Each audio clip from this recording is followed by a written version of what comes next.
Today mga idol, makita din nato mga idol kining isa ka fishing boat. Pagawas na ni siya mga idol, pagawas gikan ni siya sa Sanggali Fishport. Pagawas na siya mga idol kay muadto na ni siya dito sa fishing ground. Dito sa may Moro Golf mga idol kay hapit na pod ang kagabion. Adto na pa ni siya dito sa Moro Golf para operation na pod mga idol.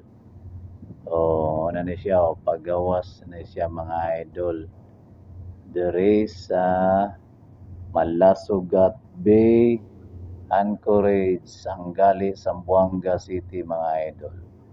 Mao ni si kuan mga idol, si RCT 777 fish carrier mga idol. Pagawas na siya, pagawas kay moadto na sa fishing ground. Adto na siya dito para operation na ni sila mga idol. Mag-atang na ni siya dito kinsa tong mga porciner nga naay dagang kuha. Adto na siya dito mo side mga idol para magkuha sa mga isda. Muna iyang trabaho mga idol, maghakot sa mga isda dito sa fishing ground. So mao lang ni ang atong update karong adlaw mga idol. Salamat. Thank you so much for watching mga idol. Have a great and blessed day.